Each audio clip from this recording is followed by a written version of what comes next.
ئەمڕۆ ئێمە وەکو کۆمپانیا قەیوان لەگەڵ زانکۆی UTM مالیزی یاداشتی لێک تێگەیشتنمان ئیمزا کرد سەبارەت بەهێنانی برانچ کەمپۆز جامیعەی UTM مالیزی بۆ ئێرە.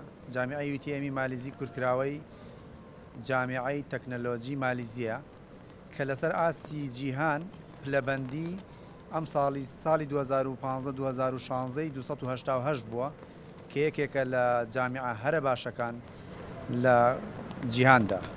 لەسەر ئاستی ئاسیا ناوێکی باش و پێگەیەکی باشی هەیە و لە هەندێک بواردا لە تۆپ 100 جامیعەکەی جیهانە.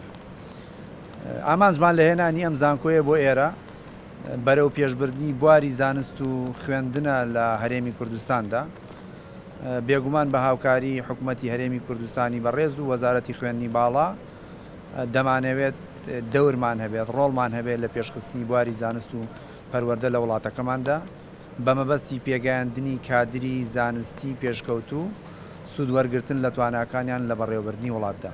ئەو یاداشتی لێ تێگەیشتنی کامڕۆ ئیمزاکرا لێرە بەرهەمی زیاتر لە 12 مانگ بۆ 18 مانگ دەچێت ئێمە لەگەڵیانە لە گفتوگۆ و توێژین تا دوجار ئەم یاداشتی لێک تێگەیشتنی لێکەوتەوە. هاوکاری نێوان ئێمە و ئەوان سەرەتا بە شێوازی هەموو پرۆگرام و ئەو پێداویستیانەی کە لە مالیزیا بەکاردەهێنرێ بۆ پێگەاندن و بۆ تەخەڕوس پێکردنی خوێندکارێک لێرە بە هەمان شێوە دەبێت و لە قۆناغی دووهەمدا فەرعێکی جامیعەکە دێت لێرە ئاکرێتەوە و وەکوی کە لە مالیزیا جێبەجێ دەکرێت.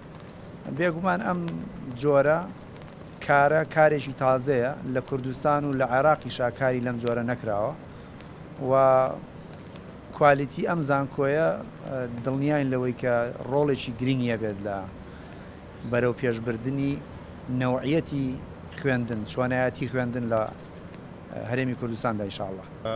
To build a relationship between in academic matters, okay, and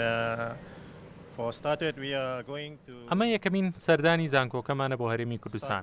لە هەنگاوی یەکەمی گرێبەستەکەماندا ئاڵوگۆڕی زانستی و ئەکادیمیە لەگەڵ ناوەندەکانی کۆمپانیای قەیواندا و لە داهاتووشدا ئامانجمان کردنەوەی لقێکی زانکۆکەمانە لە هەرێمی کوردستاندا.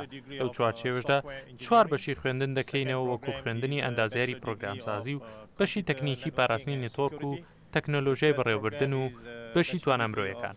هەڵبژاردننی کوردستانیش بۆ ئەو دەگەڕێتەوە کە لە ڕووی جوگرافیا و ناوچەکە لەبارە و خوێندکاران دەتوانن پلەیەکی باش بەدەستێنن بۆ هیوایی بتوانین ئاسەکانی خوێندنی وەکو ماستەر و دکتۆراش لە داهاتوودا لە هەرێمی کوردستان بکەینەوە. There are about 30,000 universities in the world.